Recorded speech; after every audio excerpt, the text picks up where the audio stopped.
बिस्मिल्लाहिर्रहमानिर्रहीम। तो बेटे आज हम लोग चैप्टर नंबर 4 का लेक्चर नंबर 1 पढ़ेंगे। चैप्टर का नाम है स्ट्रक्चर ऑफ मॉलिक्यूल्स। बेटा चैप्टर का नाम है बेटा स्ट्रक्चर ऑफ मॉलिक्यूल्स। अच्छा बेटा मॉलिक्यूल्स क्या होता है? सबसे पहली बात यह है कि molecule is a combination of atoms.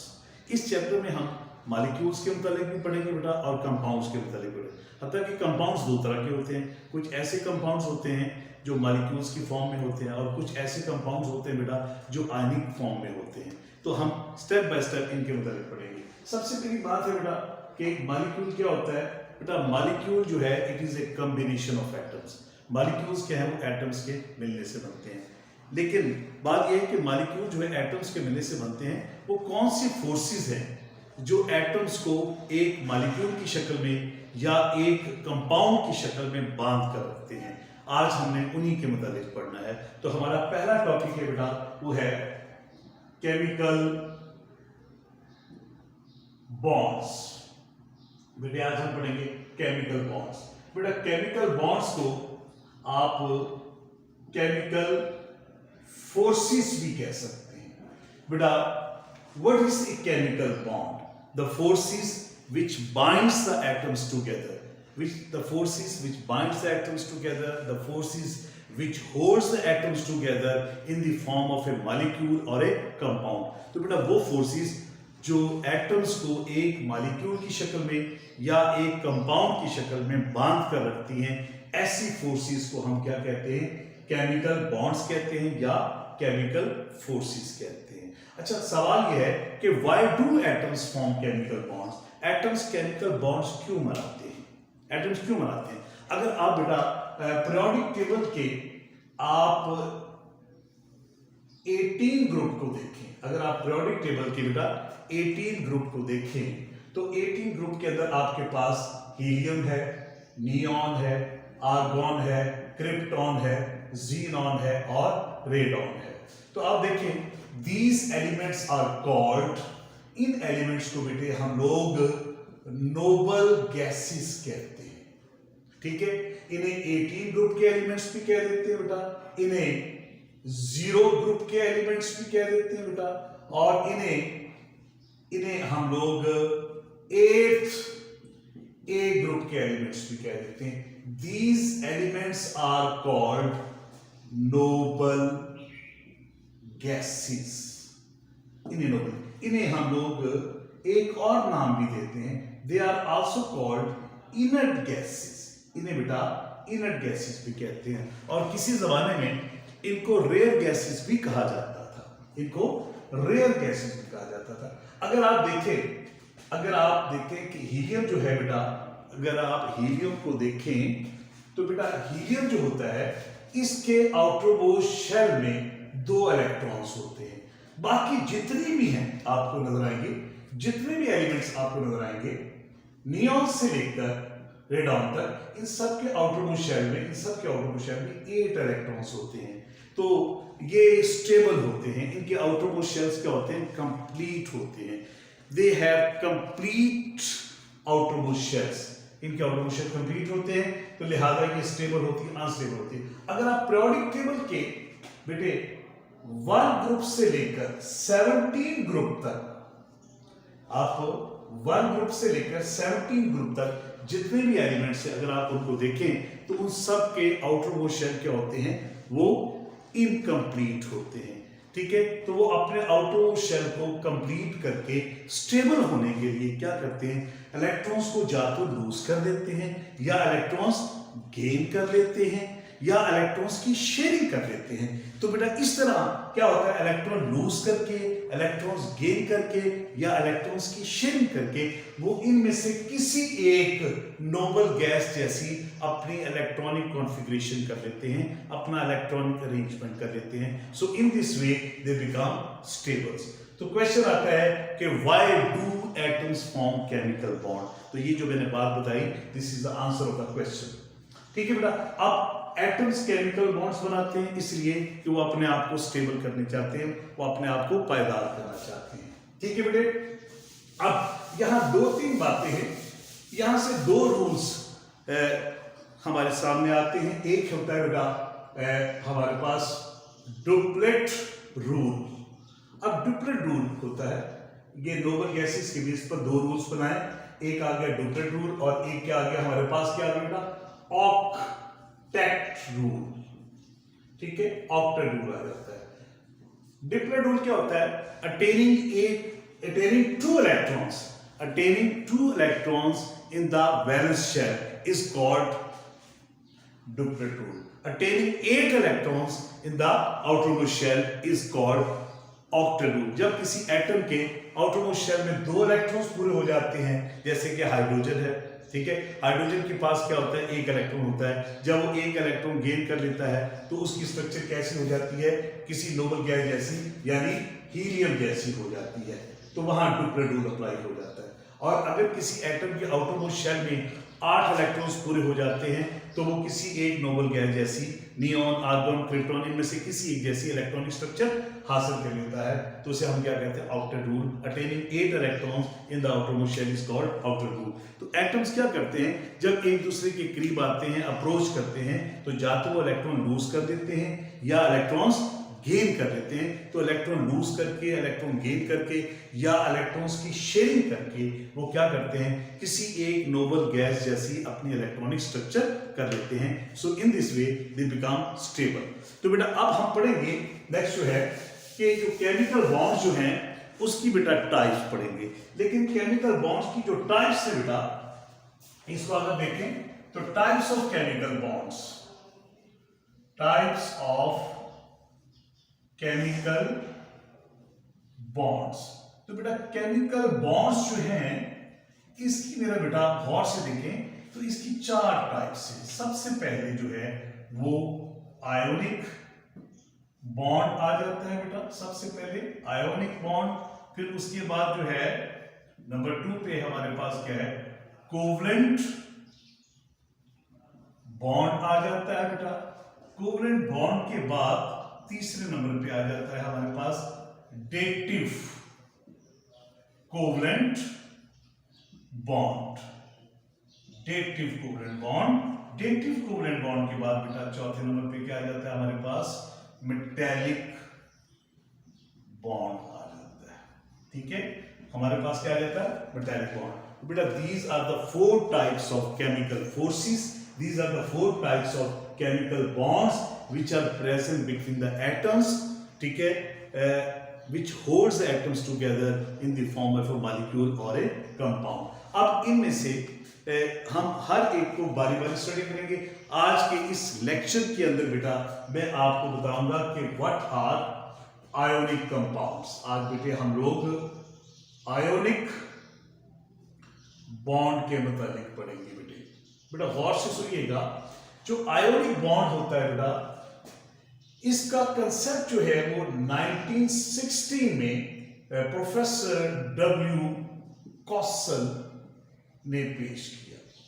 ठीक है, प्रोफेसर डब्ल्यू कॉसल ने पेश किया, ये आयनिक बॉन्ड का, आयनिक फोर्स का कंसेप्ट पेश किया। ठीक है बेटा, अब ये इसकी सबसे पहली डेफिनेशन क्या है कि वो क्या कहता है, the bond which is formed between 2 atoms by the complete transfers of electrons from one atom to another atom।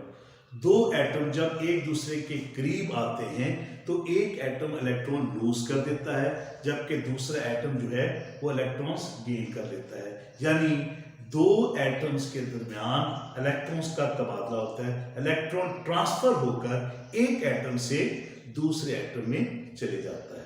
तो जो एटम इलेक्ट्रॉन लूज कर देता है, ठीक है, या दे देता है, उस पर क्या होता है बेटा, पॉजिटिव चार्ज आता है। आपको पता है कि एटम क्या होता है, वो न्यूट्रल होता है। लेकिन जब कोई एटम इलेक्ट्रॉन लूज कर देता है तो उसके अंदर नंबर ऑफ इलेक्ट्रॉन्स कम हो जाते हैं, जबकि उसके न्यूक्लियस के अंदर नंबर ऑफ प्रोटॉन्स उतने ही रहते हैं। लिहाजा उस पर क्या होता है, एक पॉजिटिव चार्ज आ जाता है, वो पॉजिटिव आयन बन जाता है। अब जो एटम इलेक्ट्रॉन्स को गेन करता है, जो एटम इलेक्ट्रॉन्स को गेन करता है, उसके अंदर नंबर ऑफ इलेक्ट्रॉन्स की तादाद ज्यादा हो जाती है, उस पर नेगेटिव चार्ज आता है, क्योंकि न्यूक्लियस के अंदर प्रोटॉन्स तो उतने ही रहते हैं, लेकिन इलेक्ट्रॉन्स की तादाद बढ़ने की वजह से बेटे उसके ऊपर क्या होता है, नेगेटिव चार्ज आता है। इसका मतलब हुआ 2 आयंस बन जाते हैं, एक तरफ पॉजिटिव चार्ज वाला आयंस बन जाता है और एक तरफ नेगेटिव चार्ज वाला आयंस जाता है। तो एक एटम ने इलेक्ट्रॉन दिया, दूसरे ने इलेक्ट्रॉन लिया। जिसने इलेक्ट्रॉन्स को गेन किया, ठीक है, वो नेगेटिव चार्ज वाला आयन बन गया, और जिसने लिया उस पर, जिसने दिया उस पर क्या होगा बेटा, पॉजिटिव चार्ज आ जाएगा, और जिसने बेटा लिया उस पर क्या आ जाएगा, नेगेटिव चार्ज। तो दो ऑपोजिट आयंस बन जाते हैं। तो दो ऑपोजिट आयंस के दरमियान एक फोर्स ऑफ अट्रैक्शन पैदा होती है। इस फोर्स ऑफ अट्रैक्शन की वजह से बेटा क्या होता है, दोनों आयंस आपस में जुड़ जाते हैं। तो इस तरह बनने वाले बॉन्ड को हम क्या कहते हैं, आयोनिक बॉन्ड कहते हैं। तो आयोनिक बॉन्ड की बेटा दो डेफिनेशंस बन गई। एक डेफिनेशन तो मैंने क्या बताई आपको कि ऐसा बॉन्ड जो दो एटम्स के दरमियान इलेक्ट्रॉन्स के कंप्लीट ट्रांसफर से बनता है, from one atom to another atom. दूसरी डेफिनेशन मैंने बताई कि जब इलेक्ट्रॉन्स का तबादला होता है तो दो ऑपोजिट आयंस बन जाते हैं। The bond which is formed between two oppositely charged ions due to strong electrostatic force is called ionic bond. अब बेटा इस आयोनिक बॉन्ड की डिटेल को मैं आपके साथ शेयर करूंगा with the help of an example. No I am going to explain ionic bond with the help of an example. ठीक है, अब बेटा देखिएगा इसकी एग्जांपल ले लें। For example formation of sodium chloride. Sodium chloride जो आप नमक घर में इस्तेमाल करते हैं, सोडियम क्लोराइड बेटा क्या होता है, एक आयनिक कंपाउंड है। ये सोडियम और क्लोरीन के एटम्स के मिलने से बनता है। अगर आप सोडियम को देखें तो सोडियम एक मेटल है। सोडियम बेटा एक मेटल है। अगर आप सोडियम को देखें तो पीरियोडिक टेबल के ग्रुप नंबर 1, अगर आप पीरियोडिक टेबल का ग्रुप नंबर 1 देखें तो पीरियोडिक टेबल ग्रुप 1 में क्या हो जाएगा, आपके पास हाइड्रोजन है जो कि एक नॉन मेटल है। ठीक है, इसकी डिटेल हम कभी फिर डिस्कस करेंगे, why it is kept in metals. ठीक है, इसके बाद आपके पास क्या है, lithium, sodium, potassium, rubidium, caesium, francium. तो बेटा ये आपके पास जो है, ये मैंने आपके पास जो एलिमेंट्स बनाए हैं ये ग्रुप नंबर 1 से बिलोंग करते हैं। तो इनमें से ये वाले एलिमेंट्स जो है lithium, sodium, potassium, rubidium, caesium and francium, these elements are called alkali metals। इन्हें alkali metals कहते हैं। सोडियम इनमें से एक है, सोडियम एक alkali metal है।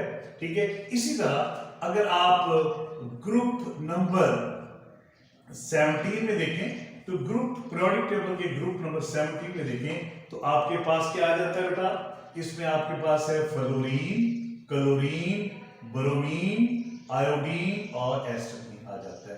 तो बेटा क्लोरीन जो है ये क्या है, ये सारे के सारे नॉन मेटल्स हैं। ठीक है, these are called non metals. तो आपके पास ये क्लोरीन है, और इस ग्रुप को इस ग्रुप नंबर 1 के अंदर पाए जाने वाले एलिमेंट्स का एक स्पेशल नाम है, they are called alkali metal. इसी तरह पीरियोडिक टेबल के 17 ग्रुप के अंदर जो पाए जाने वाले एलिमेंट्स हैं, ठीक है, इनको हम क्या कहते हैं बेटा, इनको हम हैलोजीन्स कहते हैं। हैलोजीन ग्रीक लैंग्वेज का वर्ड है जिसका मतलब है सॉल्ट फार्मर। ये जो एलिमेंट्स हैं ये फ्री स्टेट में नहीं पाए जाते, ये सॉल्ट्स की शक्ल में पाए जाते हैं, जैसे कि सोडियम क्लोराइड के अंदर क्लोरीन पाया जाता है। ठीक है बेटा, तो अब हम देखेंगे कि how ionic bond is formed between sodium chloride. Sodium chloride ionic bond कैसे बनता है, मैंने आपको बता दिया कि सोडियम जो है वो पीरियोडिक टेबल के 1 ग्रुप में पाए जाने वाले एलिमेंट्स जिन्हें अल्कली मेटल्स कहते हैं उससे बिलोंग करता है। सोडियम एक अल्कली मेटल है, जबकि आप ग्रुप नंबर 17 में देखें तो ये इन्हें हैलोजीन्स कहते हैं। क्लोरीन एक हैलोजीन एलिमेंट है, हैलोजन ग्रुप से ताल्लुक रखने वाला एलिमेंट है।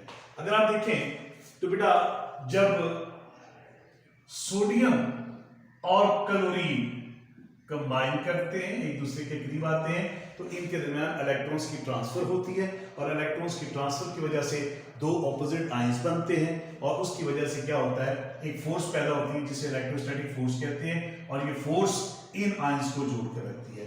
सोडियम क्लोराइड NaCl जो है it is form due to ionic bond, ये एक आयनिक कंपाउंड है। अगर आप सोडियम को देखें तो बेटा सोडियम जो है इसका जो एटॉमिक नंबर होता है बेटा वो 11 होता है। एटॉमिक नंबर की सिंबल क्या होती है बेटा, Z। तो एटॉमिक नंबर जिसका 11 है सोडियम। अगर आप इसकी इलेक्ट्रॉनिक कॉन्फ़िगरेशन देखें तो अगर आप देखें तो क्या होगा, इसमें 11 इलेक्ट्रॉन्स है, 1s2 2s2 2p6 3s2 sorry 3s1 बेटा 1, क्योंकि देखें ये हमारे पास इलेक्ट्रॉन्स 11 होंगे। तो अब देखें, अगर आप देखें तो ये आपके पास इसका लास्ट वाला सब शेल है। इसके आउटर मोस्ट शेल में क्या होता है, एक इलेक्ट्रॉन होता है। इसके 3s ये सब शेल है, इसके अंदर एक इलेक्ट्रॉन है। अगर आप इसको वैसे कर लें k l m इस तरह लिख लें तो इसके k शेल में 2, l में कितने होते हैं 8 और m शेल में जो इसका आउटर मोस्ट शेल है इसके अंदर बेटा क्या होता है, एक इलेक्ट्रॉन होता है। ठीक है, सब शेल में इस तरह दिखाया जाएगा और शेल्स की शक्ल में इसको यूं दिखाया जाएगा।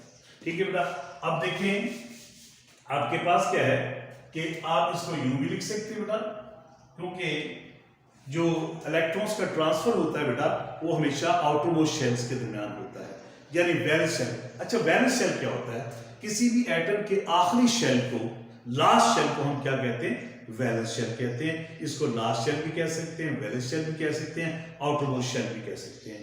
और आखिरी शेल के अंदर जो इलेक्ट्रॉन्स पाए जाते हैं उन्हें हम क्या कहते हैं, वैलेंस इलेक्ट्रॉन्स कहते हैं। अच्छा, वैलेंस इलेक्ट्रॉन एक से ज्यादा भी हो सकते हैं, लेकिन वैलेंस शेल्स के अंदर वो इलेक्ट्रॉन्स जो बॉन्ड्स बनाने में इन्वॉल्व होते हैं, they are called bonding electrons. यहाँ दो बातें मेरे ज़हन में और पैदा आ गई तो मैं चाहता हूँ आपसे वो भी डिस्कस कर लूँ। तो बेटा एक होता है वैलेंस शेल, ठीक है, और एक होता है वैलेंस इलेक्ट्रॉन, एक होता है वैलेंस इलेक्ट्रॉन और एक होते हैं बेटा बॉन्डिंग इलेक्ट्रॉन्स, बॉन्डिंग इलेक्ट्रॉन्स। ये दो तीन terms I would like to discuss with you. तो किसी भी एटम के जो लास्ट शेल होता है, आउटर मोस्ट शेल होता है, उसे वैलेंस शेल कहते हैं, और वैलेंस शेल के अंदर जो इलेक्ट्रॉन्स पाए जाते हैं उन्हें हम क्या कहते हैं, वैलेंस इलेक्ट्रॉन्स कहते हैं। और वैलेंस इलेक्ट्रॉन्स के अंदर वो इलेक्ट्रॉन्स जो बॉन्ड में इन्वॉल्व होते हैं, जो बॉन्ड बनाने में इस्तेमाल होते हैं, these are called bonding electrons. उन्हें क्या कहते हैं, बॉन्डिंग इलेक्ट्रॉन्स कहते हैं। लो बेटे, अब वापस आ जाइए जरा हमारे टॉपिक की तरफ। ठीक है, अब बेटे हमारे पास क्या है, ये सोडियम क्लोराइड, ये सोडियम की इलेक्ट्रॉनिक कॉन्फ़िगरेशन। अगर आप देखें तो इसके आउटर मोस्ट शेल में क्या होता है, एक इलेक्ट्रॉन होता है। अब इस इलेक्ट्रॉन्स को हम यू भी लिख सकते हैं, ये वाला बॉन्डिंग इलेक्ट्रॉन है जो बॉन्ड्स बनाने में इस्तेमाल हो रहा है, वैलेंस इलेक्ट्रॉन। इसको हमने एक डॉट की शक्ल में लिख दिया। अब इसी तरह देखें आपके पास जो है, अगर आप क्लोरीन को देखें, ठीक है, क्लोरीन के पास 17 इलेक्ट्रॉन्स है। क्लोरीन का जो एटॉमिक नंबर होता है बेटा वो क्या होता है, 17 है। अगर आप इसकी इलेक्ट्रॉनिक कॉन्फ़िगरेशन बनाएं बेटा तो क्या बनेगी, 1s2 2s2 2p6 3s2 और 3p5। ठीक है बेटा, देखें ये 10 और ये 7, टोटल कितने हो गए, 17। तो बेटा अगर आप देखें तो ये इसके लास्ट सब शेल्स हैं, ठीक है, 3s2 और 3p5। तो आप इसको यूं भी लिख सकते हैं बेटा कि अगर आप इसको देखें तो इसके आउटर मोस्ट शेल में क्लोरीन के 7 इलेक्ट्रॉन्स हैं। क्लोरीन के इलेक्ट्रॉन्स को बेटे हम लोग क्रॉस से ज़ाहिर करेंगे, इसे डॉट एंड क्रॉस मेथड कहते हैं, ताकि पता लग जाए कि डॉट जो है ये ज़ाहिर कर रहा है ये सोडियम का इलेक्ट्रॉन है, क्रॉस ये ज़ाहिर कर रहा है कि क्लोरीन के पास 7 इलेक्ट्रॉन्स हैं। तो बेटा जब सोडियम और क्लोरीन एक दूसरे के करीब आते हैं, अप्रोच करते हैं एक दूसरे के करीब, तो क्या करते हैं बेटा, ये जो सोडियम होता है जिसके पास ये एक इलेक्ट्रॉन है which is represented by dot, क्या करता है सोडियम, ये सोडियम अपना एक इलेक्ट्रॉन लूज कर देता है। तो बेटा आप जब सोडियम इलेक्ट्रॉन लूज करता है तो फिर वो किस में कन्वर्ट हो जाता है, आयंस में। इसके ऊपर पॉजिटिव चार्ज आ जाता है, इट बिकम पॉजिटिव आयन, ये एक पॉजिटिव आयन बन जाता है। ठीक है, अब आपके पास क्या है, सोडियम ने इलेक्ट्रॉन लूज कर दिया तो ये किस में कन्वर्ट हो गया बेटा, सोडियम आयन में। अब आपके पास क्या है, क्लोरीन। अब क्लोरीन के आउटर मोस्ट शेल में कितने इलेक्ट्रॉन्स होते हैं बेटा, 7 इलेक्ट्रॉन्स। ये 7 क्रॉस क्या बता रहे हैं कि there are 7 electrons in the outermost shell of chlorine. तो क्लोरीन क्या करता है बेटा, क्लोरीन जो है वो एक इलेक्ट्रॉन जो सोडियम ने लूज किया वो ट्रांसफर होकर किसके पास आ जाता है, क्लोरीन के पास आ जाता है। तो बेटा इसको आप यूं लिख सकते हैं कि ये आपके पास क्लोरीन का एटम था, इस क्लोरीन के एटम ने एक इलेक्ट्रॉन गेन कर लिया। इसको मैं रेड कलर से इजाहर कर रहा हूं ताकि आपको पता चले कि ये वाला जो इलेक्ट्रॉन है, ये वाला इलेक्ट्रॉन अपना सोडियम ने ये वाला इलेक्ट्रॉन लूज किया और क्लोरीन ने गेन कर लिया। तो जब क्लोरीन ने इलेक्ट्रॉन गेन कर लिया तो फिर ये एटम नहीं रहेगा, फिर क्या बन जाएगा, ये एक आयन बन जाएगा। तो बेटा आपके पास क्या बन गए, दो आयन्स बन गए, एक सोडियम आयन बन गया और एक क्लोराइड आयन बन गया। सोडियम ने इलेक्ट्रॉन लूज कर दिया, क्लोरीन ने इलेक्ट्रॉन्स गेन कर लिया। तो इलेक्ट्रॉन लूज करने और इलेक्ट्रॉन गेन करने के बाद दो ऑपोजिट आयन्स बन गए। तो बेटा आपके पास क्या है, ये आपके पास सोडियम आयन है और ये आपके पास क्या है, क्लोराइड आयन। तो बेटे सोडियम और क्लोराइड आयन्स दो ऑपोजिट आयन्स बन गए। इन दो ऑपोजिट आयन्स के दरमियान एक फोर्स ऑफ अट्रैक्शन पैदा होगी जो इन दोनों ऑपोजिट आयन्स को क्या करेगी, दोनों ऑपोजिट आयन्स को क्या करेगी बेटा, बाइंड करके रखेगी। तो इस तरह सोडियम और क्लोराइड आयन्स के दरमियान एक इलेक्ट्रोस्टैटिक फोर्स पैदा होती है। ये इलेक्ट्रोस्टैटिक फोर्स ऑफ अट्रैक्शन क्या करती है, binds the both opposite ions in the form of A compound which is called sodium chloride कहेंगे। तो बेटा अब इसको हम लोग, ये तो हमने बेटा सबशेल्स की शक्ल में देखा कि how sodium chloride is form. अब इसको हम एक और नए अंदाज में भी देखते हैं कि how sodium chloride is formed. ठीक है, अच्छा देखिए बेटा, जैसे कि आप जानते हैं कि सोडियम जो है वो पीरियोडिक टेबल के 1 ग्रुप से ताल्लुक रखता है। सोडियम, अगर आप इसके न्यूक्लियस को देखें, ये सोडियम का न्यूक्लियस है, ये इसका पहला शेल है, ये इसका दूसरा शेल है, ये इसका आउटर मोस्ट शेल है जिसे वैलेंस शेल भी कहते हैं। इसी तरह देखिए ये आपके पास क्या है, मैं आपके सामने बना रहा हूँ, ये क्लोरीन का न्यूक्लियस है, ये इसका पहला शेल है, ये इसका दूसरा शेल है, ये इसका तीसरा शेल है। ठीक है, तो आपके पास KLN, ये इसके पास भी क्या है, KLN, ये तीन शेल्स हैं। तो अगर आप इसको सोडियम को देखें तो बेटा सोडियम जो है इसके आउटर मोस्ट शेल में कितने इलेक्ट्रॉन्स होते हैं बेटा, 2, या आपके पास क्या है, 2, 4, ठीक है, तो 6, और बेटा ये आपके पास क्या है, 2, 8, ये आपके पास क्या है। ठीक हो गया बेटा। अब इसी तरह क्लोरीन को देखें, इसके आउटर मोस्ट शेल में क्या होते हैं, 2 इलेक्ट्रॉन्स, 2, 4, 6, 2, 8, 2, 4, 6, 2, 4, 4 और 2, 6 और 1, 7। ठीक है, तो इसका मतलब क्या हुआ बेटा, अगर आप देखें तो अब अगर आप सोडियम को देखें, सोडियम KLN, ठीक है, अब इसके के शेल में 2, L में 8, M में 1 होता है। अगर आप क्लोरीन को देखें, ठीक है, KLN, K में 2, L में 8, M में 7 इलेक्ट्रॉन्स होते हैं। अब इसके पास एक इलेक्ट्रॉन है, इसे अपना आउटर मोस्ट शेल कंप्लीट करने के लिए मजीद 7 इलेक्ट्रॉन्स चाहिए। इसको अपना आउटर मोस्ट शेल कंप्लीट करने के लिए क्या चाहिए, 1 इलेक्ट्रॉन चाहिए, क्योंकि जब किसी एटम के आउटर मोस्ट शेल में या वैलेंस शेल में क्या होता है, 8 इलेक्ट्रॉन्स पूरे हो जाते हैं, कंप्लीट हो जाते हैं, तो वो किसी एक नोबल गैस जैसी इलेक्ट्रॉनिक स्ट्रक्चर हासिल कर लेता है और इस तरह वो क्या होता है, इट बिकम स्टेबल। लेकिन सोडियम के लिए 1 इलेक्ट्रॉन लूज करना आसान होता है as compare to 7 electrons gain करना, जबकि इसके पास 7 इलेक्ट्रॉन्स हैं, इसके लिए 1 इलेक्ट्रॉन जो है वो गेन करना आसान है, बजाय इसके कि ये क्या कहते हैं 7 इलेक्ट्रॉन लूज कर दे। तो होता क्या है बेटा कि जब ये सोडियम और क्लोरीन के एटम्स एक दूसरे के करीब अप्रोच करते हैं तो अब क्या होता है बेटा कि ये सोडियम जो है ये सोडियम अपना 1 इलेक्ट्रॉन लूज कर देता है, यानी ये लूज कर देता है और ये इलेक्ट्रॉन ट्रांसफर होकर कहाँ आता है, सोडियम से कहाँ चले जाता है, क्लोरीन की तरफ जाता है। तो जब सोडियम इलेक्ट्रॉन लूज करता है तो बेटा ये देखिएगा इसने इलेक्ट्रॉन, ये वाला इसने इलेक्ट्रॉन क्या कर दिया, लूज कर दिया। तो ये आपके पास 2, 4, 6, 2, 8, K और L, N शेल वाला इसने इलेक्ट्रॉन्स क्या कर दिया, लूज कर दिया। तो इसके बाद जो पीछे जो शेल बचा उसके अंदर 8 इलेक्ट्रॉन्स पूरे हो गए। अब ये एटम नहीं रहता बेटा, ये क्या बन जाता है, आयन बन जाता है। सोडियम जब अपना एक इलेक्ट्रॉन लूज करता है तो वो सोडियम आयंस में कन्वर्ट हो जाता है। अब इसी तरह देखिए आपके पास जो है ये क्लोरीन है, ये इसका न्यूक्लियस हो गया, इसके पहले शेल में 2 इलेक्ट्रॉन्स 2 होते हैं बेटा, ठीक है। अब दूसरे शेल में 2,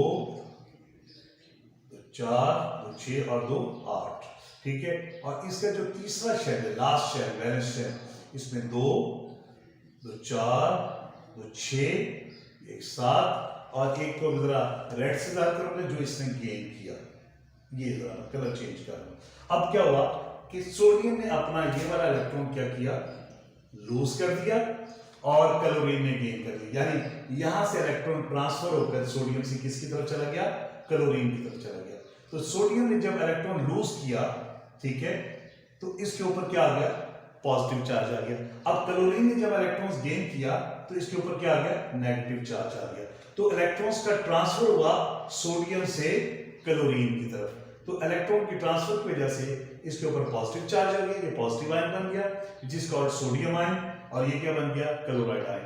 तो सोडियम और क्लोराइड आयंस के दरमियान, बेटे किसके दरमियान, सोडियम आयन के दरमियान और क्लोराइड आयंस के दरमियान एक फोर्स ऑफ अट्रैक्शन पैदा हुई, ठीक है।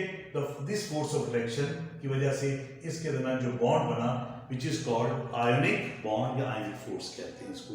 तो बेटा इस तरह ये जो कंपाउंड बन गया, ऐसे कंपाउंड जिनमें आयनिक बॉन्ड बनता है उन्हें हम आयनिक कंपाउंड्स कहते हैं। तो बेटा this is the formation of sodium chloride, ठीक है, which is an ionic compound, ठीक है। सोडियम और क्लोरीन के एटम जब एक दूसरे के करीब आते हैं तो सोडियम से इलेक्ट्रॉन ट्रांसफर होकर क्या होता है, क्लोरीन में चले जाता है। तो जब सोडियम इलेक्ट्रॉन लूज कर देता है तो सोडियम एक पॉजिटिव आयन बन जाता है और क्लोरीन एक इलेक्ट्रॉन्स गेन करने के बाद क्या होता है, नेगेटिव आयन बन जाता है। तो दो ऑपोजिटली आयंस पॉजिटिव और नेगेटिव के दरमियान, ठीक है, फोर्स पैदा होती है। ये फोर्स क्या करती है, दोनों आयंस को आपस में जोड़ कर रखती है। इस तरह बनने वाले बॉन्ड को हम क्या कहते हैं, आयनिक बॉन्ड कहते हैं। और जिनमें आयनिक बॉन्ड पाए जाते हैं ऐसे कंपाउंड्स को हम आयनिक कंपाउंड्स कहते हैं, ठीक है बेटे। आपने इसको पढ़ना है बेटा, इसको गौर से सुनना है, इंशाअल्लाह ताला आपको बड़े अच्छे तरीके से समझ आएगा। Thank you very much.